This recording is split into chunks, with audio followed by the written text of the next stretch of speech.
Okay, so good afternoon, everyone, and welcome to today's Indigenous Scholar Speaker Series. My name is Ruth Shedd. I'm a Cree member of Peguis First Nation. At the University of Manitoba, I am the Director of Indigenous Engagement and Communications, and I'm so happy that we could all gather here today. I'm going to start by acknowledging where I'm located currently.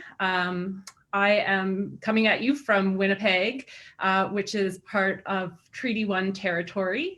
I grew up in Selkirk, Manitoba, which is fairly close to where St. Peter's Reserve was, and that's where my family lived before the land was illegally surrendered and everyone was relocated. Our family was relocated to Peguis. The University of Manitoba campuses are located on the original lands of the Anishinaabe, Cree, Ojibwe Cree, Dakota, and Dene peoples, and on the homeland of the Métis Nation. And I always like to acknowledge that the water that we drink here in Winnipeg comes from Shoal Lake 40, and I'm grateful for that community for sharing their clean water with us. Today, I'm also thinking of everyone who is taking care of us through the COVID-19 pandemic, especially our colleagues such as Dr. Marcia Anderson, Melanie McKinnon, and Melody Muswagon. So I'm grateful for everything that they are doing to keep us safe. The Indigenous Scholar Speaker Series launched in 2018, and the talks highlight the research and expertise of Indigenous scholars at the University of Manitoba. And we're very fortunate that today's technology allows us to continue to host the series while we're physically apart from each other. There will be time for some questions and answers at the end of the session. So if you have a question for our speaker, you can use the chat function if you're on Zoom. If you're watching on Facebook, you can leave a comment in the comments. Both are being monitored. If you're on Zoom, we just ask that you please remain muted throughout the talk. And now, without further ado, I will introduce today's speaker. Dr. Mylene Gamache is cross-appointed as Assistant Professor in Native Studies and Women and Gender Studies. Her doctoral thesis, which she defended in 2017 at the University of Kent, worked to cultivate an approach to reading which deliberately fails to settle on fixed meaning and secure immediate understanding. She encourages students to engage contemporary Indigenous works which write over or beyond settler-sanctioned forms of recognition and reconciliation, and continues to be inspired by literary approaches which, in all their various forms, enact decolonial worlds. Today, her talk is called Reflections on Reading Unsettling Stories. So please welcome Dr. Mylene Gamache. Thanks so much, Ruth, for that introduction. It's very, very generous. So yeah, I'm honored to share some reflections with you all today, and I thank the organizers for inviting me to take part in this important series. So Nikita, Sarah, and Ruth. So these reflections are rooted in efforts to merge previous doctoral and new research work. My thesis drew connections between psychoanalytical approaches to eating, mourning, narcissism, and reading. And I read various contemporary works of fiction and poetry by non-Indigenous writers like Valzina Mort, Rivka Gaelchin, and Amelia Gray.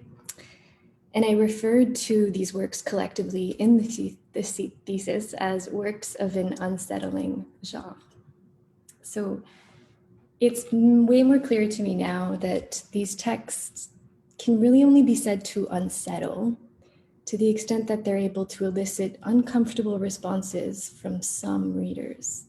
But as Unanach Oizy Associate Professor Eve Tuck and Wayne K. Yang explain in their well-cited article, Decolonization is not a metaphor. Quote, settler colonialism and its decolonization implicates and unsettles everyone. End quote. So this new research challenges and revises my doctoral focus and reading approach, and this presentation is really my first attempt at trying to enact this kind of new work.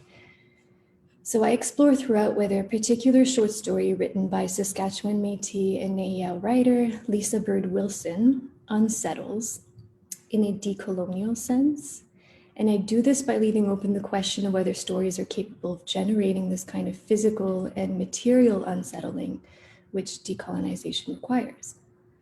And at the same time, I reflect over whether Freudian psychoanalysis, as an institution that's steeped in colonial racist thought, is perhaps unsettled, but in an entirely different sense. Unsettled, I mean, by colonialist figures, ideologies, and concepts of its own design. Both forms of unsettling are understood here to be incompatible and irreconcilable. Yet it's my interest in both of these forms which allows me to pursue a kind of misdirected reading approach. And this allows me to bring together content that would otherwise not be linked. Should also clarify that I'm not personally invested or interested in the question of whether psychoanalysis or any other colonialist institution could ever claim to be decolonized. Celia Brickman concludes in the preface to the 2017 edition of Race in Psychoanalysis with the following persuasion, and I quote her here: "Psychoanalysis would be better suited to our contemporary world once we reckon with and begin to free it from its colonial baggage," end quote. So far from presuming that Freudian psychoanalysis could ever be freed or divested from its implication in coloniality, I want to insist on the need for this institution to hold itself accountable for the enduring effects of its foundational harms. So the need to challenge and confront settler desires to be made innocent, or what Tuck and Yang refer to as settler moves to innocence, shouldn't discourage us, I think, from exploring how institutions like this one are unsettled by certain imagined others, right? So these figures that they imagine and on which they nonetheless thrive and depend. So this kind of reading approach intends to expose and widen existing weaknesses in these never quite so impervious colonialist structures. So the reflections I share with you today are my own. I don't speak on behalf of any community, but I do suspect that my reading approaches are partly reflections of my own disjointed experiences as an urban Franco-Métis cis woman whose education in colonialist institutions was expected and well supported. I lived in Winnipeg for sustained periods of time to pursue a degree in Toronto, another in the UK, and more recently to teach for a year in Kelowna. And so I find myself, as of 2019, with the distinct honor and privilege of being able to return to the Red River Valley to work and live near a number of sites where many of my forebears lived out part, if not most, of their lives. To remain accountable to my extended relations and to situate myself a little bit, I want to briefly retrace a few ancestral connections. So on my father's side, our French Catholic relatives left Quebec to settle in rural Manitoba sometime before my grandmother was born in La Braquerie, and grandfather was born in Sainte-Rose-du-Lac, Manitoba in the early 1900s. A Quebec Catholic priest known as l'Abbé Labelle allegedly persuaded both families to move westward in the mid to late 1800s. So I mention this because these ancestors participated in the nation's colonialist immigration campaign, itself part of Canada's incentive to consolidate its newfound existence and settle the West in its own self-image. So I live the persistent need to understand this part of my inheritance, not least of which because settler migrations across the prairies violently dispossessed Indigenous bodies from their lands. I also wish to honor today my closest relatives, my Franco-Métis relations on both my mother's paternal and maternal sides. So my deeply loved maternal grandmother, Lucille, grew up in Ile-des-Chênes, and I'm in the process of trying to figure out why my grand sort of Métis relatives, along with a number of other Métis families, came to relocate themselves here at this particular site around the turn of the 20th century. Lucille's father, Pépère Joe Beauchemin, was born in what is now referred to as the district of Saint-Vital in 1893. Joe's mother, Marguerite Poitras, was born in Saint-Boniface on May 15th, 1851. A copy we have of Marguerite's script identifies her father, François Poitras, as, quote, the half-breed head of a family resident in the parish of Saint-Boniface on the 15th day of July, 1870, and Madeleine Fisher as her half-breed mother. So André Beauchemin, who's a Franco-Métis counselor on Uria's 1869 provisional government, and who stayed on as the elected St. Vital representative in the first Legislative Assembly of Manitoba in 1871 to 1874, was the father of Léon Beauchemin, who's Marguerite's husband. So Léon and Marguerite, a lot of names I know. My grandmother's grandparents, basically, who were 22 and 19 years old at the time of the 1869 and 1870 resistance. Both passed away in 1926 when Lucille, my grandmother, was only 3 years old. So my cousins and I believe that our grandmother did what she could to proudly ground us in our Franco-Métis relationality, though through the extended family gatherings we attended and the stories she shared.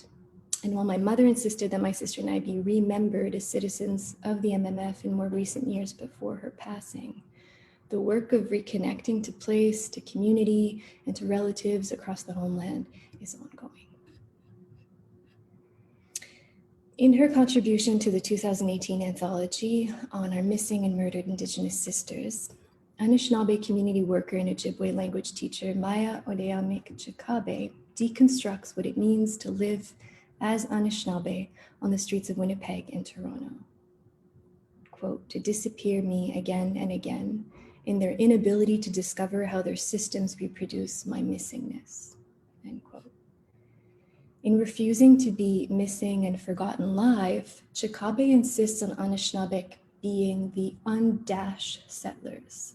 Quote, this is the consciousness of being less powerful in a relationship of power, but able to make actionable in every space between institutional unbeing, a consciousness of opportunity, an opening in the situation through which one might intervene and turn matters to one's advantage, an unsettling presence of Indian that disturbs the norm rather than a consignment to failure at achieving the norm, end quote.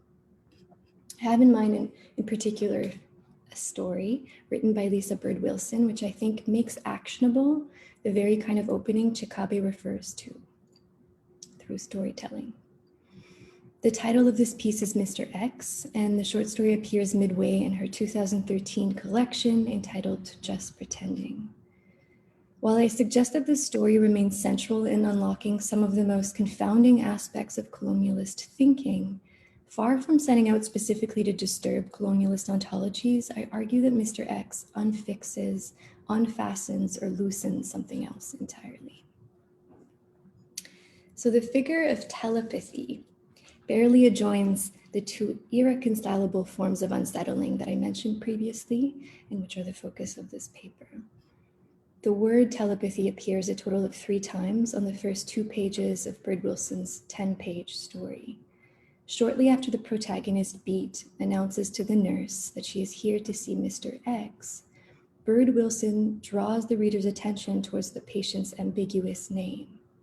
Quote, in a pile of comics in Beat's room at home lies a first edition in a plastic sleeve where Mr. X made his debut. Mr. X, Marvel supervillain. Mr. X can read his opponent's minds during a fight by using his powers of telepathy. He sees his opponents in advance and can stay 1 step ahead at all times. Since his only superpower is telepathy and not strength, he's worked hard to master every form of combat and to build the strength he does have to the highest level possible. Even though he's a villain, Beat sees the possibility for good in him, end quote. So I want to suggest that the brief repetition of telepathy in Bird Wilson's story generates unexpected connections across 2 otherwise unconnected spaces. References to telepathy in Freud's work produce variable readings. In her book, Phantoms of the Clinic, From Thought Transference to Projective Identification, Mikita Brotman notes that Freud worked hard in public to keep the boundaries of psychoanalysis distinct from those of the occult. She remarks on Freud's concern that any easy association between psychoanalysis and the supernatural might endanger the scientific credibility of his so-called new discipline. A number of well-cited admissions about Freud's belief in the existence of telepathy were made in private.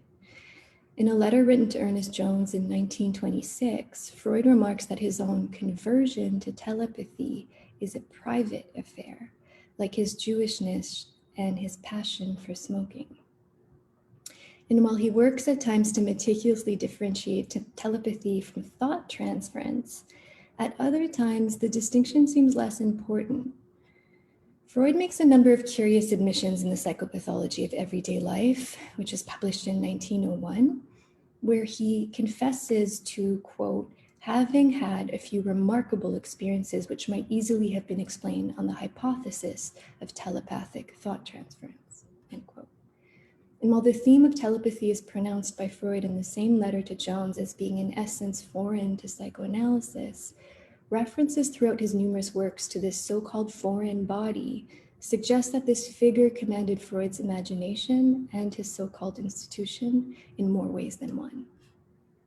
While Freud's approach to telepathy provides a useful counterpoint to Bird Wilson's approach, it serves as well as a reminder of the permeable boundaries between fiction and life.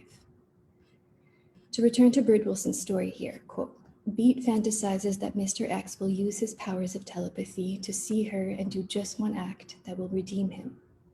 Save her. He is by far her favorite, Mr. X.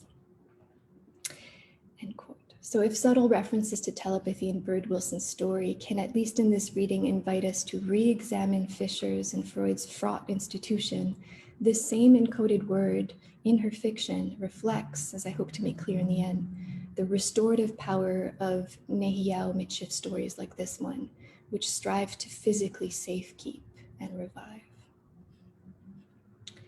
In the context of Bird Wilson's fiction, Beat occasionally superimposes the real Mr. X with portraits of other anonymous characters. A tangential reference at one point recalls a French spy called Mr. X, that Beat once read about, as one of 3 anonymous agents who were, quote, sent by France's foreign minister to offer a cleverly veiled insult to American envoys attempting to resolve a diplomatic dispute, end quote. They were later vilified by the Americans and they went down in infamy. Quote, Beat prefers the idea of infamy as a concept over fame. It seems much more realistic, end quote. A later reference to the Canadian Citation Committee uniforms case naming guidelines suggests that Mr. X is a legal term intended to protect one's anonymity. But the real Mr. X, the one who is known only by his name, holds lasting significance for Beat. Quote, to Beat, he's not unnamed. To her, he is Mr. X.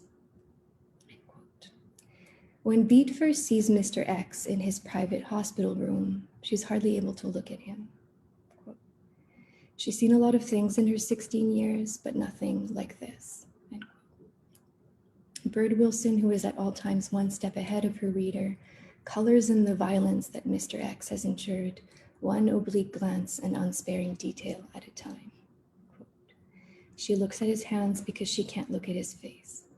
Closed head injury, blunt trauma, the nurse's words in her head.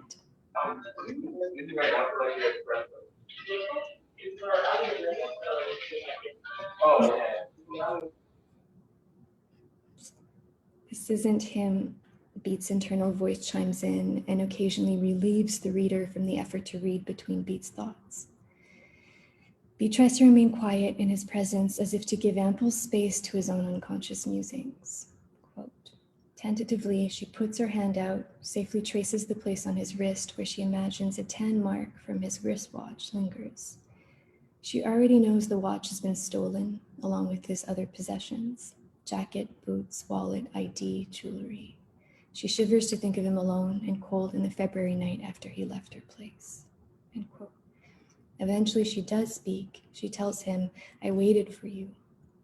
Unable to think of anything else to say, she repeats, I waited for you, Mr. X. So the narrative details shared about Mr. X and Beat's courting are elliptical, they're vivid, they're sparse, but they're significant. Quote, they only ever did it the one time out back between the falling down shed and the falling down fence, where the overgrown autumn olive looked as if it would, any minute, push the fence clean over with a spindly finger. End quote. References here to the overgrown autumn olive momentarily redirects the reader's attention to blood memory. This is the second short story which appears in Bird Wilson's collection, Just Pretending. The narrator, who is adopted and herself pregnant in blood memory, reimagines her own biological mother becoming swollen like an overstuffed olive following a similar sexual encounter with her imagined biological father. So in the story, Mr. X, beat at one point marks the calendar to indicate that it's been almost 2 weeks since her last moon cycle, maybe, or since she's last seen Mr. X.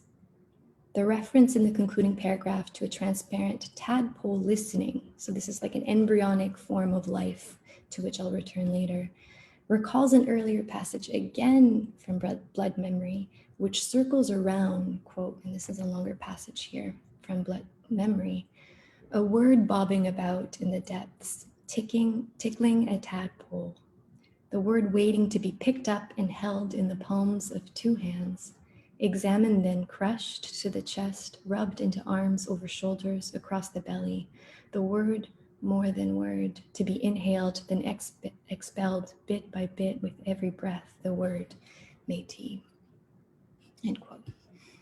2 stories within Bird Wilson's collection meaningfully converse in proximity or in shared distance. So any temporal distinctions between these 2 stories work in these instances to momentarily collapse kind of any specific temporal distinctions between the 2. Where whirring words like Métis can beat with near iambic precision and yet still remain vulnerable to dangerous misreadings. Beat awaits Mr. X's return for 2 weeks, hoping that he will visit her at home or at the pawn shop where she works. 2 weeks pass until he is found, unconscious but alive, yet this time the anonymous subject of an indeterminate case of violent assault. Quote, Beat knew he was a half-breed, Métis. Day after day, the news reported on the search for someone who could identify him, and Mr. X took on a certain curious infamy. This was when she went to see him, end quote. Bird Wilson here anticipates the reader who might be tempted to place Mr. X in someone else's story. Modeling a more generous way to read, she writes, Beat sees people differently, sees through the thick layer of crappy life chances and bad luck to the cores of the people they might have been once. End quote.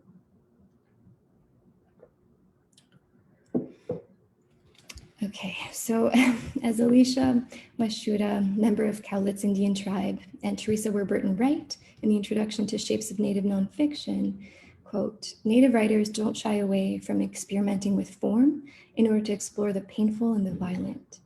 However, they refuse a voyeuristic obsession with tragedy, end quote.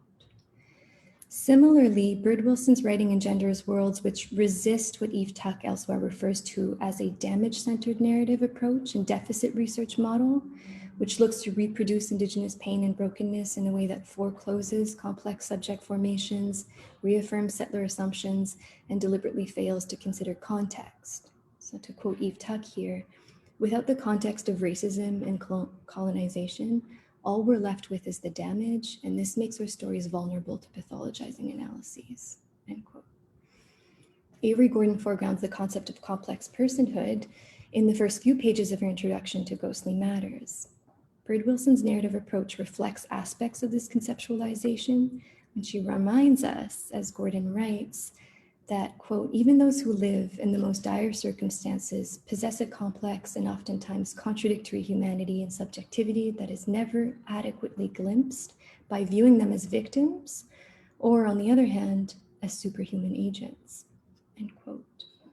Her narrative seems to give shape to various social and existential realities which specifically contour the reach of some individuals' desires, habits, capacities, aspirations. As Gordon writes, people suffer graciously and selfishly too, get stuck in the symptoms of their troubles, and also transform themselves. The stories people tell about themselves, about their troubles, about their social worlds, and about their society's problems are entangled and weaved between what is immediately available as a story and what their imaginations are reaching toward, end quote. Bird Wilson's story offers a way of conceptualizing, to quote Gordon one last time, the complicated workings of race, class, and gender, the names we give to the ensemble of social relations that create inequalities, situated interpretive codes, particular kinds of subjects, and the possible and impossible themselves. Complex personhood asks that we move within and between furniture without memories and racism and capitalism, end quote. Beat initially finds out about Mr. X from the local newscast on television. So the police asking for help to identify a man, quote, found unconscious but alive, possibly Asian, said the reporter, end quote. The error loops back to a memory imparted earlier on in the fiction. Sorry. Near the end of summer, while Beat was accompanying Mr. X on a walk back from their date at the fair, Mr. X is branded by a group of young passersby with 2 racist slurs. The scene plays on the assumed privilege of indiscriminate whiteness and the way it conditions the right to boldly categorize Mr. X on the basis of his perceived racialized ambiguity. Mr. X facetiously responds to the affront of being misread first as Chinese, then as Indian, as if they were guessing, so that only Beat can hear, yeah, I'm the missing link to the Bering Strait theory. Beat laughed too, partly because it was funny what he said about the Bering Strait theory, and partly because it was true. He did look kind of ambiguous, end quote.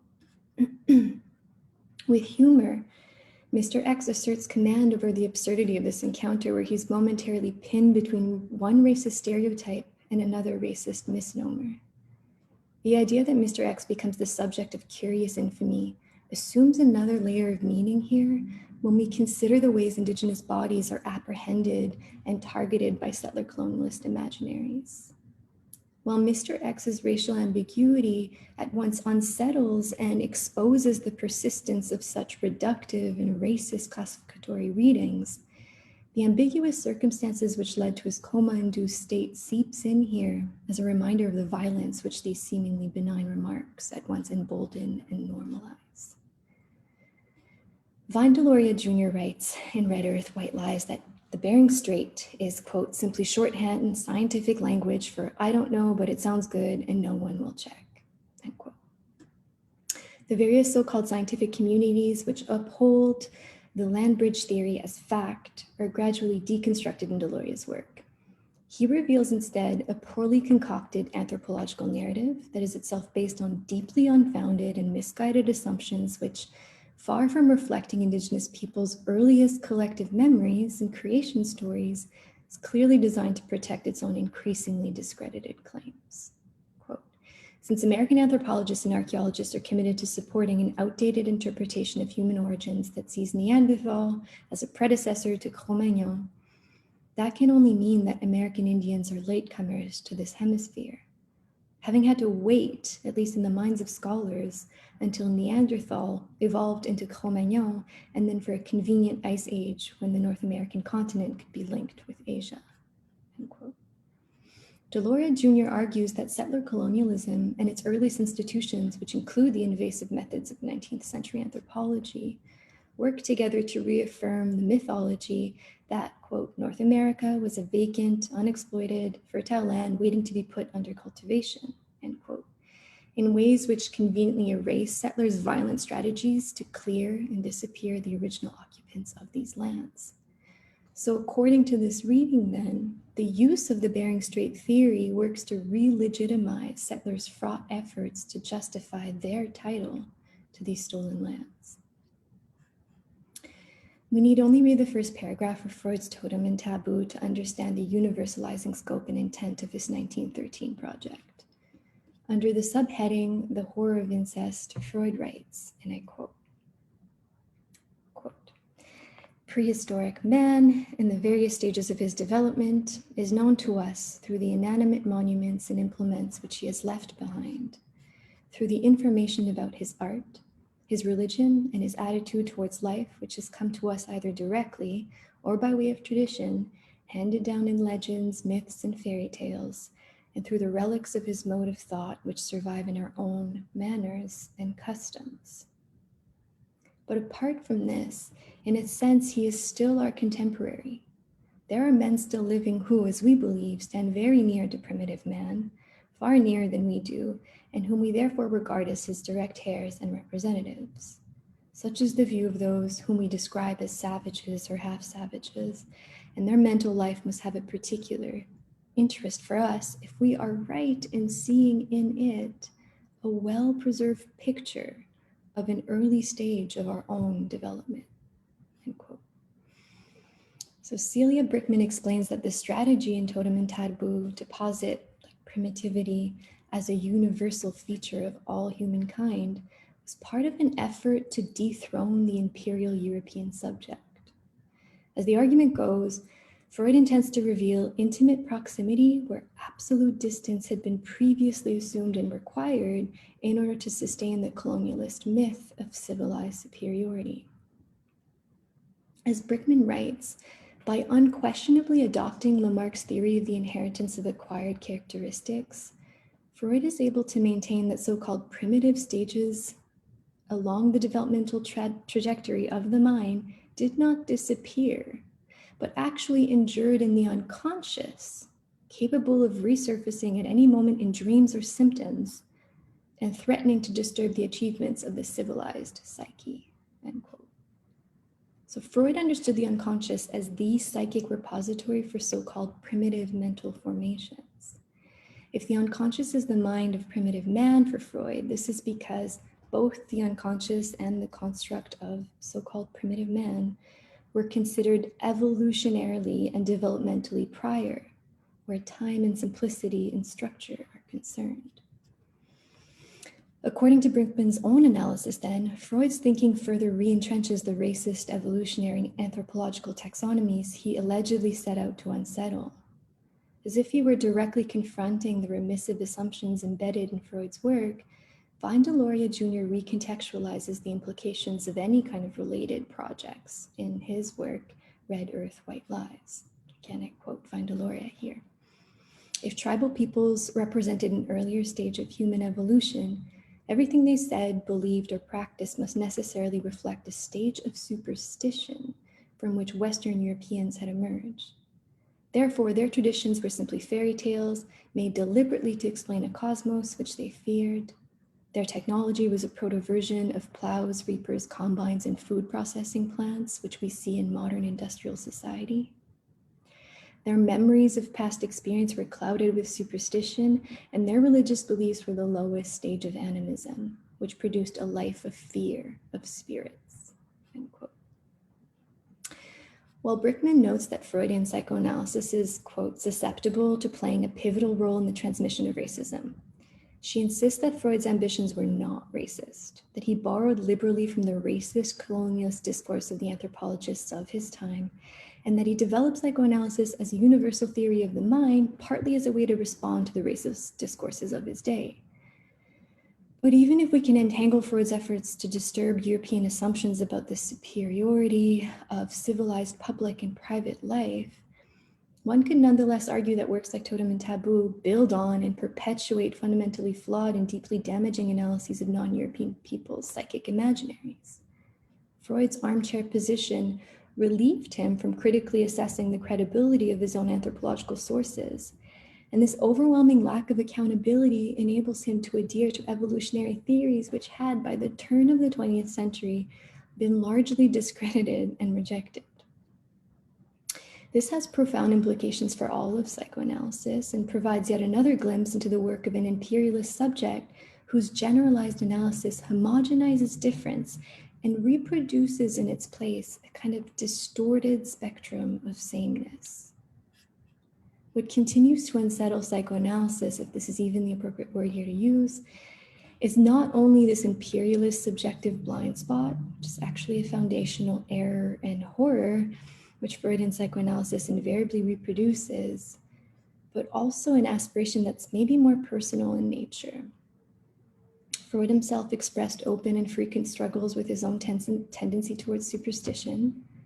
In the final chapter of The Psychopathology of Everyday Life, which was published in 1901, he fleetingly entertains, quote, the question of whether we are to deny entirely that superstition has any real roots.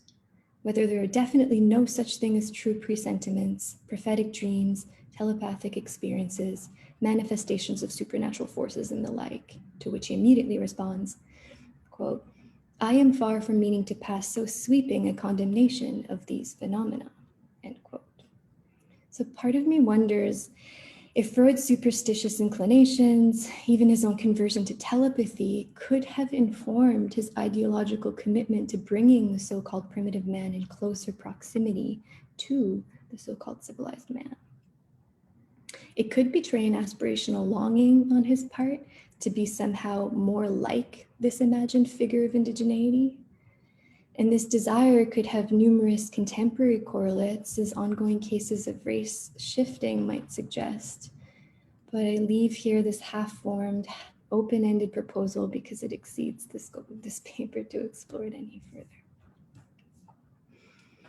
So rather than arguing that Bird Wilson's story works to unsettle these missed connections in psychoanalysis, I'm suggesting that the story encourages a kind of misguided reading, one that's compelled to go astray or even to behave badly. If Mr. X prompts the reader to reflect on some of colonialism's most challenging and deeply damaging narratives, including Freud's misappropriation of the psyche as a phylogenetic repository and an anthropocentric bridge, the story also contributes to a Métis and Nehiyaw worlding and worldview. Just as co-editors Washuda and Warburton explore in Shapes of Native Nonfiction how, quote, contemporary Native writers use form as a practice and imaginative world shaping to shape the page into a vessel, end quote. Evidence of such a worlding can be discerned in the story's narrative and stylistic form, as seen in instances where Bird Wilson's writing consistently breaks or rhythmically shifts to give space to Mr. X's altered state of consciousness. Quote, he lies flat to anchor himself and plants his cheek next to the earth as soft as black velvet, end quote. All of the organs in his body are working together as a whole in neat tandem with one another to contribute to the rhythm of the earth under his chest. It becomes clear to the reader in time that Beat and Mr. X's psychic worlds are consistently converging through the repetition of a singular word, misdirects. The word comes to him, this is again a quote from Bird Wilson, on a sweet platform of baby powder scent that makes him calm and happy inside, reminding him of a girl, his girl. Frustrated that he can't crack the code, the whispered word that comes to him through the sucking, humming, heart-beating noise, he reaches deeper into the reliable pocket of earth to bring her close in an extended bear hug, end quote. As Beat repeats his name, a verb conjugated in the third person singular tense registers to him instead. And while the repetition of this live name works throughout to adjoin the storylines of its principal characters, this same homophone spurs both Beat and Mr. X in opposing directions of a related circle. Quote, misdirects, comes the secret word again, to remind him how his mother whispered comfort in his ear when all else raged around them underneath the poplar tree, a sanctuary, end quote. According to the Oxford English Dictionary, the verb misdirect means to direct wrongly in the sense of a crooked or curved course, form, or direction, twisted or bent in shape or contour. So in one sense then, while Mr. X's racial ambiguity ensures that neocolonial techniques of racialization fail each time to easily place him, in another sense, the story suggests that insofar as these oppressive taxonomies continue to sanction racist acts of violence, these apparatuses also strive to misdirect Indigenous bodies away from their extensive kinship networks and relations with the land. Quote, his breath slows to keep time, and the faint tune from the shadows is subsumed in the operation of his lungs and the deep inhale, exhale of Mother Earth, end quote. The sound of Beat's voice repeatedly speaking his name contracts in tandem with the feminine earth to which he is spiritually and physically in the process of returning. Quote, he longs to the point of tears to fill himself with the sound and feel of the fluid heartbeat from the center of the womb, quote. So the narrative distills an understanding of the land as a live, pulsing environment and as the site of Mr. X's sovereign identity. Quote, she speaks to him without words, and he listens without mortal ears. Her message soothes and humbles him. He takes her hand and steps into the circle. End quote. Freud defines telepathy in dreams and occultism as, quote, the alleged fact that an event which occurs at a particular time comes at about the same moment to the consciousness of someone distant in space, without the paths of communication that are familiar to us coming into question. End quote. I want to suggest that something other than a simple occasion for telepathic communication is presenting itself here in Bird Wilson's story. Her narrative materializes what Chakabe elsewhere refers to as, quote, an unsettling presence that brings awareness of relationships that have too long been occupied with erasure, end quote. In the same piece called The Missing Chapter on Being Missing, Chakabe also concludes that for many Indigenous peoples, what really is missing is a place to come home to. The unexplained reference to a poplar tree in Bird Wilson's text as a living sanctuary requires a localized reading. As Warren Cafiou more recently reminded me, and who graciously read parts of this essay, as the online Encyclopedia of Saskatchewan further explains, various species, including the balsam poplar and the eastern cottonwood, can be found along the floodplains of the North and South Saskatchewan rivers and across the Qu'Appelle and Saskatchewan River valleys. White and black poplars were commonly used by Métis to build St. Laurent-style log homes along the South Saskatchewan River from the 1880s until the 1930s. And Tak and Yang argue that in a settler colonial context, decolonization must require the physical return of Indigenous land to Indigenous peoples proper, and as well the recognition, quote, of how land and relations to land have always already been differently understood and enacted by Indigenous peoples.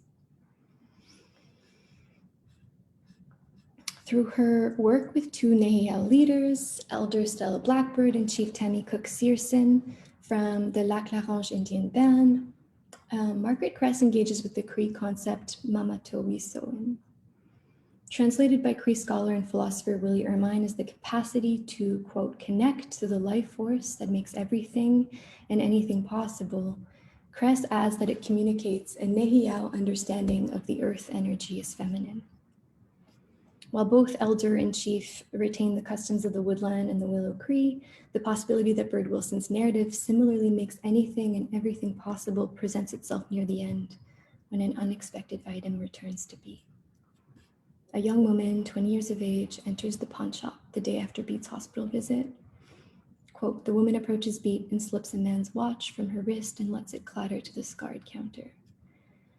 Of course, Beat recognizes it right away. It's a decent watch. Beat remembers selling it to Mr. X. Beat's hands shake. She wonders who this woman is in relation to Mr. X. What she knows. Still, she can't bring herself to look into the woman's eyes and see, end quote. Beat overpays with her own money to secure the watch's place in her pocket. And in her pocket, this unexpected heirloom piece solicits the keen inner eye of a transparent tadpole who listens there for a reliable tick-tock that comforts like a third heartbeat. Though I trust that there are Nehiyaw, Wewin, and Michif words that are more suited than telepathy to convey the sense of the complicated exchanges taking place in Bird Wilson's text, the symbolic hinge or homophone through which Beat and Mr. X communicate without words or at a distance implicates in the end another difficult and a final unsettling story. An article entitled "The Official Reports of My Father's Death Don't Tell His Whole Story" was published as a Globe and Mail first-person submission on January 26th of 2021. Bird Wilson, herself adopted, and the product, as she elsewhere writes, of 60-scoop colonial common sense practices that, quote, place tens of thousands of children in non-Indigenous homes, end quote, writes in this Globe and Mail piece about her biological father, Eddie, who either worked or trained in 1974 as a steam fitter in BC. Restoring the details of his murder from the state documents she holds, which include the coroner and the autopsy report, Bird Wilson reimagines her father's psychical activity the fateful night of his attack. When I think about that moment, Eddie in serious trouble, real peril, I imagine two things happened. One, Eddie's mind took him to remembered moments of joy.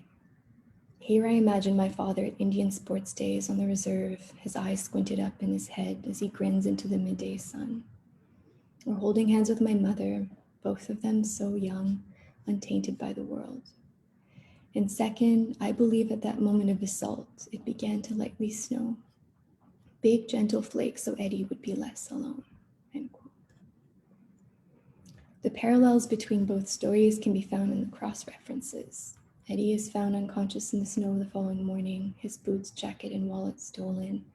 In the hospital, he's misidentified as a person of Asian descent, in part because of the injuries he sustained. And yet in life, Eddie's brother and sister-in-law searched tirelessly for him, called him by his name, contacted the police, and called hospitals. Any connection to his identity was never proposed by them, but instead pieced together by his relatives from a photo that was shown on the nightly news. What repeatedly returns then throughout Bird Wilson's short fiction is a sealed promise to save the immense significance of Eddie's life, whose memories and stories she carries and retells in her own way. And what is needed to sustain this ongoing work, as Bird Wilson herself notes, is, quote, remembering with care, backward over time and space, end quote. And as hopeful as it is unsettling, Bird Wilson's Mr. X restores and actualizes the possibility of her own relational worlding, where a ticking vestige of coloniality returns without arriving at any intended destination, where a dying man reconnects with the land in the most untimely of circumstances, and where Nehiyaw and Mitsis relationalities are renewed in the promise of a beating life, a tadpole, reimagined as her own proto-self, perhaps, and already attuning itself to the synchronous pulsations of interconnected worldings. Thanks so much.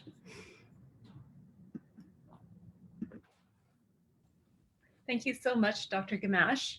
I will always be in awe of your skill and ability to connect really complex experiences, texts, and ways of thinking. And thank you so much for that talk today. I want to open it up to questions because we do only have about 10 minutes left. And I know we have a lot of people here. And so I'm just going to look if people want to throw questions in the chat, or if you want to put up your hand, and I'll just scroll through the folks on the top of my screen to see if anyone has their hand up. Sarah Olson has a question.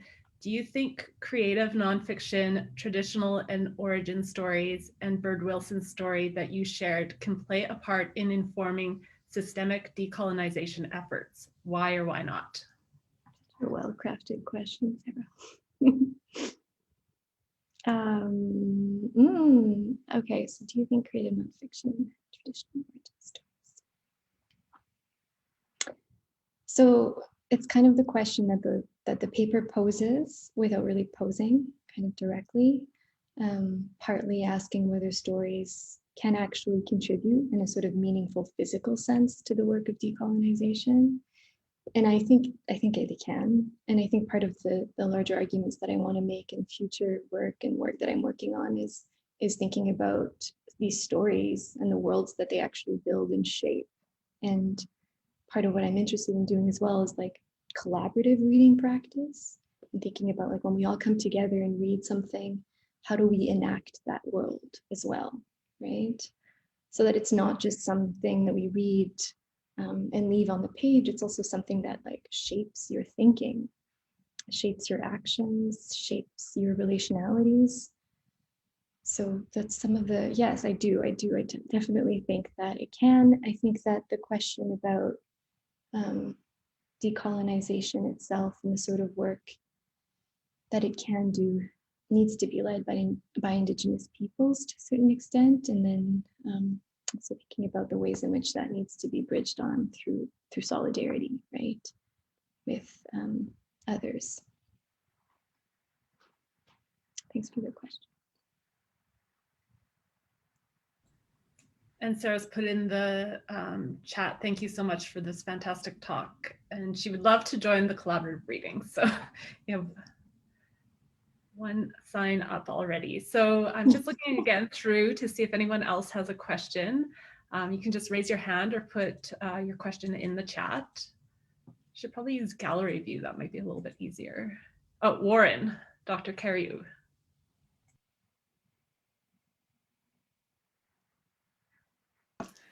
All right, I'm unmuted. Thank you. Yeah, wonderful, wonderful presentation. Thank you so much for all the rich associations that you're making here. And I was, we talked a little bit about this before, but I'm interested in thinking about this story as, and especially, I guess, Beat's position in the story in relation to these psychoanalytic, constructs and histories that you talk about. Do you think maybe that Beat could be understood as being, I guess, of this whole story, her way of relating to Mr. X as being a kind of alternative to analysis, in a sense, in that she is connecting to him in these ways that Freud doesn't really allow himself to think about or talk about in a public way, because he's afraid that it will have an unfortunate effect on the way psychoanalysis is viewed. But for me, and what you're showing here, I think, is her connection to him is on these levels of embodied presence, and also connection through telepathy, even at a distance as well. So yeah, I'm just wondering if you see this as a kind of alternative practice of of attempted healing, I guess, and maybe through maybe seeing this through a concept like Wakotoin or kinship in other ways, whether there's some possibility there. So, sorry for a long question. No, I really appreciate it. I think that something that, as I understand it, psychoanalysts like to say is that psychoanalysis kind of demonstrates in all kinds of ways how it's sort of being weakened on its own terms. But I don't often feel that psychoanalysts are actually doing that work. So I feel like it's almost like this posturing or something to try to be like, but we already knew that or something, So, so I am sort of interested in the way in which it could be the case that she is kind of modeling some sort of alternative to analysis, as you put it, through her relationship with Mr. X and through that kind of connection. I think initially I didn't want to think about it just in terms of telepathy in the way that Freud understood it, because I thought that was kind of restrictive. But there does seem to be some communication there that's happening at a distance in some ways that Freud was positing, but almost in a much more richer sense, right? So I think maybe incorporating Wakotoin and those sorts of relational knowledges and methodologies almost, right, to think through some of this would be really helpful. I appreciate it so much. Thank you. Thank you, Dr. Cariou, for your question. Just again, now I have it on gallery view, so it's a little bit easier for me to see hands up. I'm just still scrolling through a couple screens here. There's another question in the chat. Dr. Gamache, thank you for speaking today. I don't follow your work as closely as perhaps I should, so if you speak to this elsewhere, I apologize.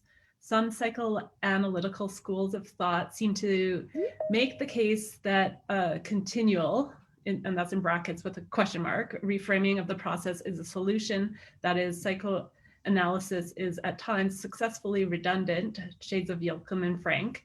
Having said that, do you think that it is possible / allowable for a tool born out of colonialism to be used to dismantle colonialism? Is there tension tainting there, and how do we label it? That's a great question. Yeah, it is. Thanks, Adam. Yeah, and I'm not sure. I mean, obviously, immediately brings to mind Audre Lorde, thinking about how the master's tool will never dismantle the master's house. And I am wholeheartedly, emphatically pro Lorde. So there's this part of me that's no, it can't. But then that's not really the point that I wanted to make so much, that it's constantly kind of being unsettled by itself. It's tripping over itself all the time in a way that I think needs, like, we need to keep those like weaknesses and those fissures wide open, I think, to demonstrate that these institutions are not impervious like they pretend to be. And the work of decolonization is like really complicated, I think. And I don't know, sometimes it feels like it's impossible, but it does also bring into question the possibilities and the impossibilities, right? And like the spaces in between those things. So I don't have like a super strong answer to this. It's something I need to keep thinking about, but I appreciate it. Thank you for that. So again, I'm just going to look through one last time for any questions because we do only have a couple minutes left. And any last call for questions? Okay, I'm not seeing any hands up. Oh, there's one more. I'm sorry, I don't know how to pronounce your name. So Kelsey, maybe?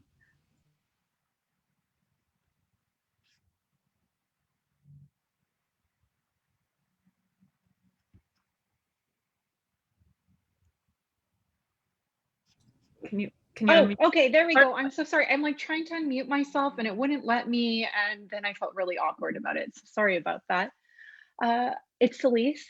Hi, Mylene. Thanks so much for the talk. I guess I have a question that kind of ties into Adam's question. It's more a question about terminology, because I was also thinking about this use of psychoanalysis in your reading, and thinking about if there was any Indigenous methodologies that also might lend itself to this kind of critique, thinking about especially dreams. Like, I don't know about telepathy, probably not, but like thinking about this idea of dreams, I'm sure there's quite a few methodologies that would be helpful for that. But I was really struck by your use of unsettling and thinking about it in terms of a decolonization project. And I'm not familiar with how Eve Tuck is using it in what you quoted from about, I believe it's also on your poster. It says, what is unsettling about decolonization is something that you quote from Eve Tuck. And I'm wondering about what might be the productivity of using something like unsettled as opposed to decolonization. And I'm not sure that's what you're doing, but I'm thinking about just these two very basic terms, which are so loaded, right? Both of them are so loaded and can be used in so many interesting ways. And so I'm wondering if, because your previous work was about unsettling, how that kind of mutates or transforms when you start thinking about it through an Indigenous perspective. Thank you so much. It's such a good question. It's something I think about a lot, actually. And so like my thesis focused, as I've mentioned, kind of on psychoanalysis, thinking through various psychoanalytical approaches to like mourning and narcissism and eating, and thinking about all of this as like an approach to reading, which was very melancholic and depressive, but also that looked at dreams, but mostly in Freud's work.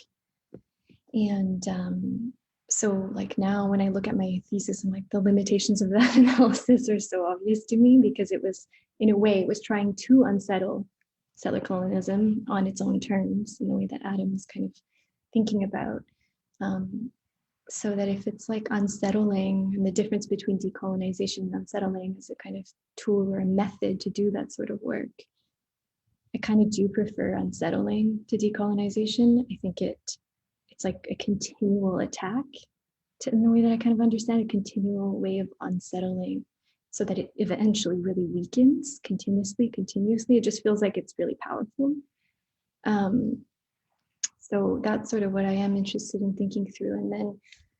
And I think Warren and I have also talked about that a little bit in our conversation, which was basically just that any efforts to think through psychoanalysis from an Indigenous dream perspective, let's say, would need to come from those perspectives specifically. So that I'm hesitant to kind of be like, here's a model that we can now use, right? And think through and read through this way.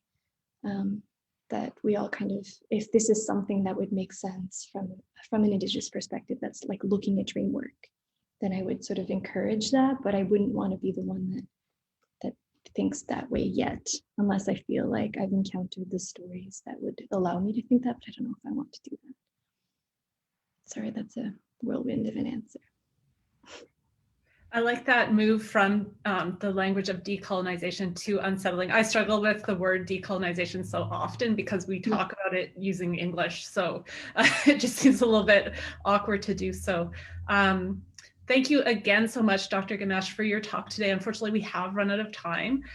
So there are a couple more comments and thank yous in the chat. We're going to get that to you so you can read everything everyone said. And we do have a thank you card for you. Normally we would pass it to you at this time if we were in person. So we're going to get that to you via mail. And that's the end of this year's Indigenous Scholar Speaker Series. It was such a great year and we're looking forward to returning in the fall. I definitely want to say thank you to Sarah Olson and Nikita Longman from the Office of Indigenous Engagement and Communications, who worked so hard to get this year's Scholar Speaker Series organized, as well as get the word out and promoted to everyone. So thank you so much, Sarah and Nikita. And everyone, I hope you have a great day. And yeah, we'll see you in the fall. Okay. Thank you so much.